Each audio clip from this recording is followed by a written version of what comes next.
The day my daughter asked me for $75,000, I felt a mixture of pride and trepidation. At 67 years old, I had worked hard all my life. Long hours at the diner, double shifts when money was tight, skipping vacations so that Christmas could still feel magical for her. That $75,000 wasn't just savings. It was my security blanket, the culmination of decades of sacrifice wrapped up in numbers on a bank statement. But she was my only child, my baby girl, and if she needed help, how could I say no? "Mom," she said one evening over tea in her small apartment, "it's not for me, it's for him." She glanced toward the bedroom where her husband Ryan sat scrolling through his phone, oblivious to our conversation. My stomach tightened as she explained with trembling hands how much he'd been struggling lately. Ryan had lost his job months ago, but refused to tell anyone, not even her parents, and now they were drowning in debt. He'd found a new opportunity, she swore, but he needed a truck to start working again. "He says this will change everything," she whispered, tears pooling in her eyes. "He promises."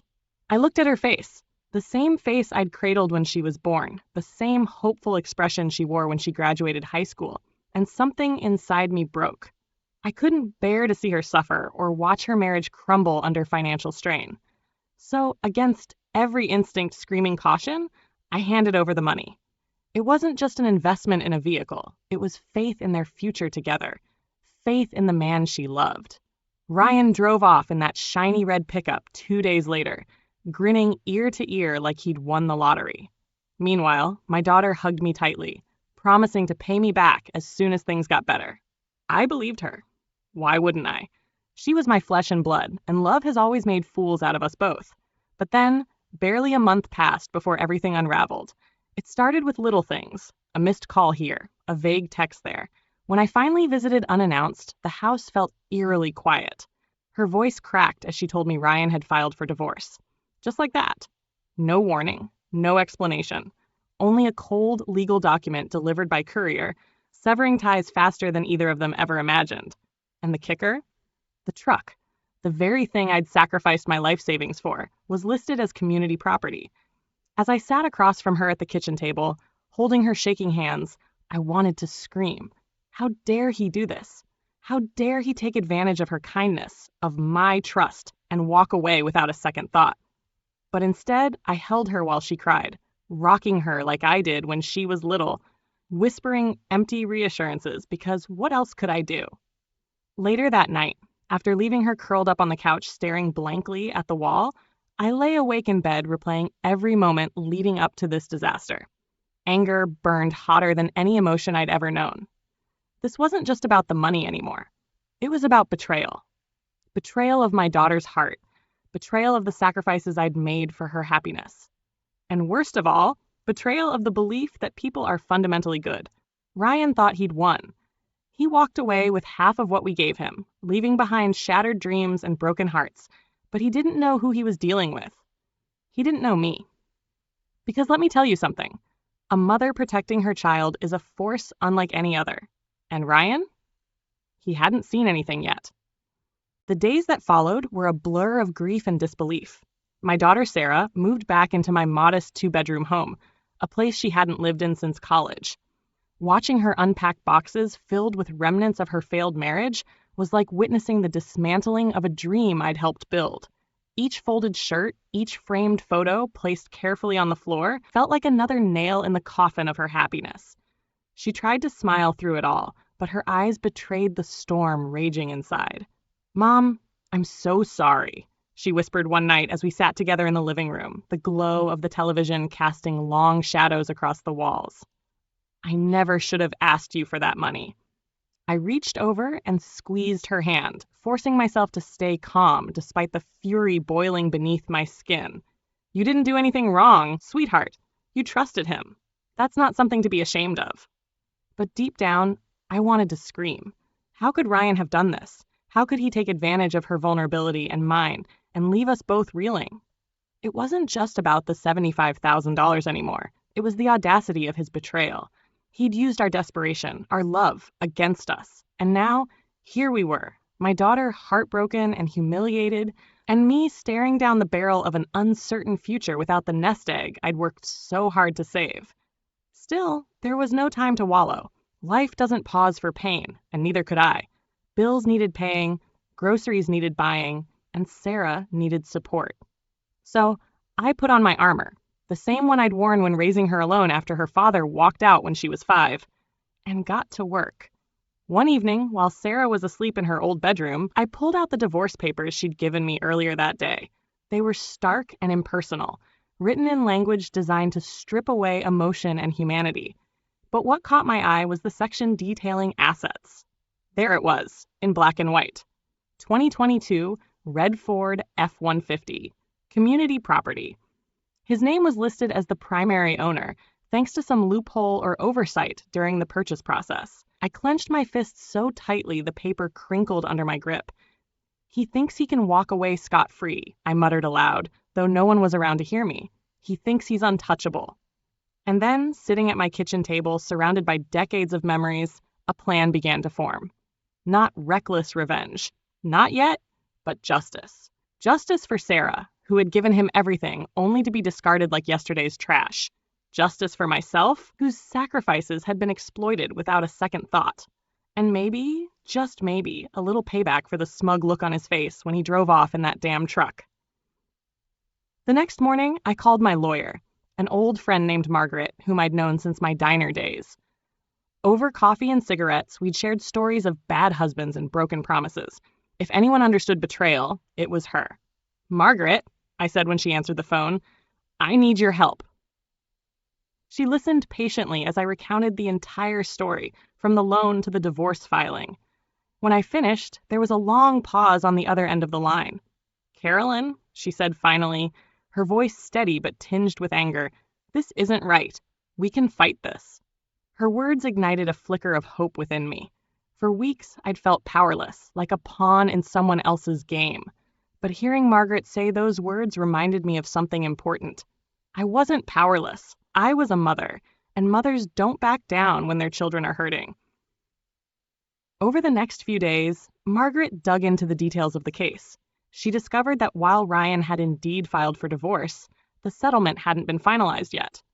This meant there was still room to challenge the division of assets, especially since the truck was purchased with funds directly tied to me, not Sarah or Ryan's joint account. It wasn't a slam dunk, but it was enough to give us leverage. Meanwhile, I kept up appearances for Sarah's sake. I cooked her favorite meals, encouraged her to apply for jobs, and reminded her daily that she was stronger than she realized. But behind closed doors, I seethed. Every time I saw Ryan's smug face flash across my mind, I felt the urge to march straight to his doorstep and demand answers. What kind of man takes advantage of a woman's generosity, then leaves her high and dry? Who does that? Then came the moment that cemented my resolve. A mutual acquaintance stopped by the house unannounced one afternoon, clutching a casserole dish like it was a peace offering. "I heard about Sarah and Ryan," she said sympathetically, setting the dish on the counter. "Such a shame. But I ran into him last week at the gas station. He looked happy." My blood ran cold. Happy? While my daughter cried herself to sleep every night? While I lay awake worrying about how we'd make ends meet without my savings? "Oh, and Carolyn?" the woman added before leaving, almost as an afterthought. "He mentioned something about selling the truck, said it was too big for him now." That was it, the final straw.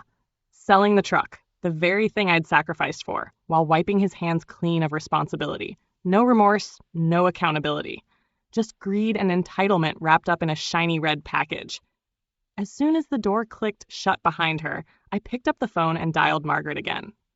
"We're doing this," I said firmly. "Whatever it takes." On the other end of the line, Margaret chuckled softly.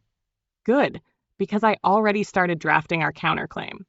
For the first time in weeks, I allowed myself a small smile. Ryan might think he'd won, but he had no idea who he was dealing with. Mothers don't forgive easily, and they sure as hell don't forget. The days turned into weeks as Margaret and I worked tirelessly behind the scenes, piecing together a strategy that would not only reclaim what was rightfully mine, but also expose Ryan for the manipulative opportunist he truly was. It wasn't just about the money anymore. It was about sending a message. A mother protecting her child doesn't back down, and I intended to make sure Ryan understood that, in the most unforgettable way possible. Margaret unearthed some critical details during her investigation. First, there was the paper trail linking the $75,000 directly to my bank account, not Sarah's or Ryan's joint account, which meant it could be argued that the truck wasn't technically community property. Second, we found evidence of Ryan's financial mismanagement prior to losing his job, including unpaid debts and suspicious withdrawals from their shared accounts. While none of this proved malicious intent outright, it painted a damning picture of a man who had been reckless with resources long before Sarah came to me for help. But perhaps the most damning piece of information came from an unexpected source, Ryan's own social media. In a moment of arrogance or sheer stupidity, he posted photos of himself at a dealership, posing proudly beside the truck with a caption that read, "New beginnings start with fresh rides. Tash grateful." Beneath the photo, friends congratulated him on his new chapter, while Sarah sat in my living room, drowning in despair over the loss of her marriage. When I showed the post to Margaret, her eyes narrowed. "This is gold," she said, tapping the screen. "It shows intent. He's flaunting the very thing your savings paid for, while simultaneously abandoning your daughter. Judges hate guys like him." I nodded grimly, my chest tightening with anger. That smug grin staring back at me from the screen was more than I could bear. Ryan thought he'd won, that he'd walked away unscathed while leaving us to pick up the pieces. But he underestimated one crucial factor: a mother's wrath. With our case building momentum, Margaret advised me to stay calm and avoid any direct confrontation with Ryan until the legal process played out. "Don't give him ammunition," she warned. "Let the court do its job." Easier said than done. Every fiber of my being screamed to confront him, to march up to his door and demand answers face to face. But I knew better than to act impulsively.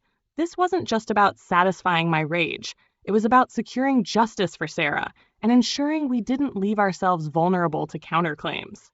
Still, staying silent wasn't easy, especially when Sarah began receiving texts from Ryan, thinly veiled attempts to justify his actions. "I hope you're doing okay," one message read. "Things just weren't working between us anymore. You know that." Another arrived a few days later. "About the truck? I'll try to send you something once I sell it. Maybe a couple thousand? It's all I can afford right now." Each message sent Sarah spiraling further into self-doubt. "Do you think he really believes this?" she asked me one night, tears streaming down her face. "That it's somehow my fault?" "No," I said firmly, holding her close. "He knows exactly what he's doing. He's trying to gaslight you, sweetheart. Don't let him." But even as I reassured her, I couldn't shake the feeling that these messages were meant for me too, a taunt disguised as conciliation. Ryan thought he could placate us with hollow promises and vague apologies, all while keeping the spoils of his betrayal. Little did he know, we were already 3 steps ahead. As the court date approached, Margaret and I met regularly to prepare our case. She coached me on how to present myself in front of the judge, calm, composed, and factual. No matter how much I wanted to unleash my fury, I had to remain professional. Emotions wouldn't win this battle. Logic and evidence would. On the morning of the hearing, I dressed carefully in my best outfit, a navy blue blazer and slacks, paired with low heels. My hair was neatly styled, and I wore minimal makeup, wanting to appear approachable yet authoritative. Beside me, Sarah clutched my hand tightly, her knuckles white with anxiety. I gave her a reassuring squeeze. "You don't have to say anything unless they ask you to," I reminded her gently. "Just let Margaret and me handle it." She nodded, though her eyes betrayed her fear. I wished I could shield her from this entire ordeal, but part of growing stronger meant facing the storm head-on. And today, we would stand together, not as victims, but as survivors determined to reclaim what was ours. When we entered the courtroom, Ryan was already seated at the defendant's table, scrolling idly through his phone. He looked up briefly when we walked in, his expression unreadable. For a split second, our eyes locked, and I saw it. The flicker of unease beneath his confident facade. Good. Let him sweat. The proceedings began with both sides presenting their arguments. Ryan's lawyer tried to paint him as a victim of circumstance, claiming the truck was essential for his livelihood and therefore justified under community property laws. They even attempted to argue that the $75,000 loan was a gift, not a debt, citing Sarah's initial reluctance to involve me in their marital issues. It was infuriating to hear them twist the truth so blatantly, but I kept my composure, focusing instead on Margaret's steady voice as she dismantled their claims one by one. She presented the bank records proving the funds originated from my account, highlighted Ryan's history of financial irresponsibility, and concluded with the damning social media post, a visual reminder of his callousness. By the time Margaret finished speaking, the judge's expression had shifted noticeably. His earlier neutrality gave way to skepticism, and I allowed myself a small glimmer of hope. Ryan's lawyer scrambled to respond, but their rebuttals felt weak and defensive, lacking the substance needed to counter our evidence. Finally, after hours of testimony and deliberation, the judge announced his decision. The vehicle in question, he said, addressing the courtroom, was purchased using funds provided by the plaintiff's mother. Given the circumstances and supporting documentation, it cannot be classified as community property. Furthermore, the court finds sufficient grounds to order repayment of the full amount to the original lender. My heart soared as the words sank in. We'd won. Not just partially, not barely scraping by, but decisively. The truck belonged to me now, along with every penny of the $75,000 I'd sacrificed. Ryan stared at the judge in disbelief, his face pale with shock. For the first time since this nightmare began, I saw cracks in his carefully constructed armor. The smirk that had haunted my dreams for months was gone, replaced by raw panic. As we gathered our things to leave, I caught his eye one last time. "You should have thought twice before crossing a mother," I said quietly, my voice steady but laced with steel. "Next time, maybe you'll learn to show a little respect."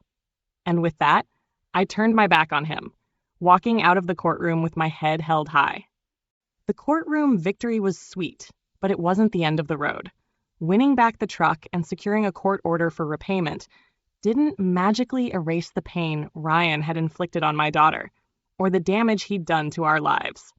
Sarah still struggled to sleep at night, haunted by memories of a marriage that crumbled faster than either of us could have imagined. And while I tried to shield her from the fallout, I couldn't ignore the lingering bitterness in my own heart.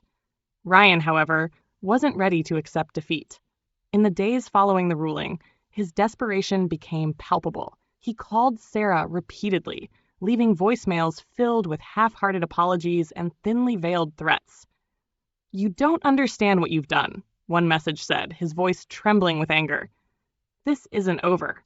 When Sarah played the messages for me, I clenched my fists so tightly my nails dug into my palms. "He's trying to intimidate you," I told her firmly. "Don't let him." But intimidation wasn't the only weapon in Ryan's arsenal.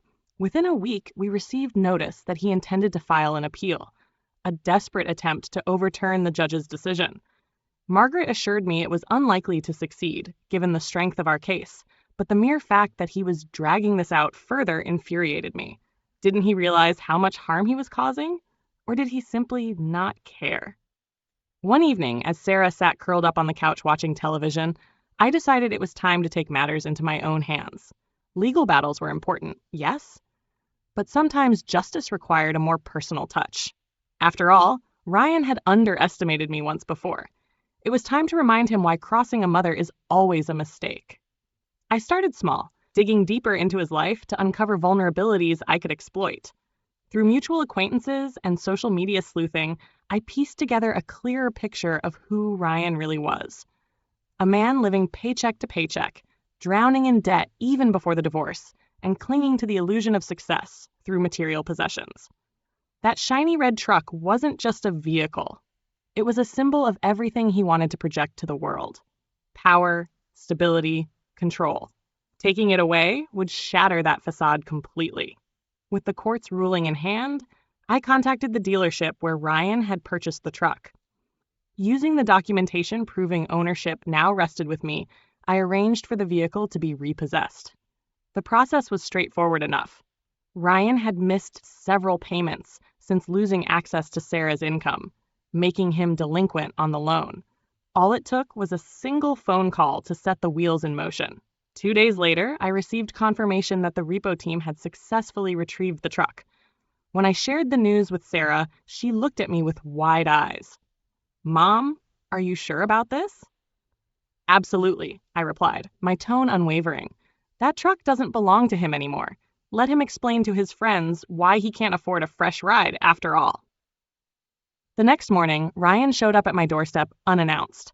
His face was flushed with rage, his hands balled into fists at his sides. For a brief moment, I considered calling the police, but something stopped me. This confrontation had been brewing for months, and deep down, I knew it needed to happen. "What the hell do you think you're doing?" he demanded, his voice shaking. "Do you have any idea what you've cost me?" I crossed my arms and met his gaze head on, refusing to flinch. "Actually, yes. I know exactly what I've cost you. A stolen truck, a shattered ego, and maybe a little bit of humility. About time, if you ask me." His jaw tightened, and for a second I thought he might lash out physically. But instead, he leaned closer, his voice dripping with venom. "You think you've won? You've ruined my life." "No, Ryan," I said coldly, stepping forward until we were nearly nose to nose. "You ruined your own life the day you decided to take advantage of my daughter and me. You lied to her, manipulated her, and then walked away without a second thought. That truck, that money, it was never yours to begin with. And now, thanks to your greed, you've got nothing." For the first time, I saw real fear flicker across his face. He opened his mouth to respond, but no words came out. Instead, he turned on his heel and stormed off, slamming the door behind him. As I watched him retreat, a strange sense of satisfaction washed over me. This wasn't just about reclaiming what was rightfully ours. It was about dismantling the illusion of invincibility he'd carried for so long. Ryan had spent years believing he could charm his way out of anything, that consequences wouldn't catch up to him. Today, they finally had. In the weeks that followed, word spread quickly among our small community about Ryan's fall from grace. Friends and acquaintances began distancing themselves, unwilling to associate with someone whose actions had caused such devastation. Even his family seemed reluctant to defend him, judging by the terse emails Margaret forwarded to me from his attorney. Without the truck or Sarah's financial support, Ryan's carefully constructed image of success crumbled like a house of cards. Meanwhile, Sarah began to heal.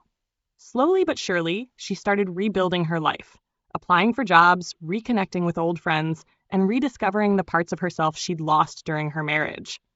One evening, as we sat together on the porch watching the sunset, she turned to me with tears in her eyes. "I don't know how to thank you, Mom," she said softly, "for everything you've done, for fighting for me when I didn't know how to fight for myself." I reached over and squeezed her hand, my throat tightening with emotion. "You don't need to thank me, sweetheart. That's what moms are for." And yet, as proud as I was of how far she'd come, I couldn't shake the nagging feeling that this chapter of our lives wasn't fully closed. Ryan may have been defeated, but the scars he left behind would take time to fade. Justice had been served, but forgiveness? That was another story entirely. Little did I know, fate had one final twist in store, one that would force us both to confront the true cost of betrayal. Months passed, and life began to settle into a new rhythm for Sarah and me. She found a steady job at a local marketing firm, her confidence slowly returning as she rediscovered her independence. I returned to my routines, tending to the garden, volunteering at the community center, and savoring quiet evenings with a good book. On the surface, things seemed peaceful, but beneath that calm, there was an undercurrent of unresolved tension, a lingering sense that Ryan's shadow still loomed over us, even in his absence. Then, one crisp autumn morning, everything changed. It started with a knock on the door just after breakfast. When I opened it, I was surprised to find a young man standing there, an officer from the local sheriff's department. His expression was solemn, and he held a clipboard in his hands. "Miss Carolyn Bennett?" he asked, glancing down at his notes. "Yes," I replied cautiously. "Is everything okay?"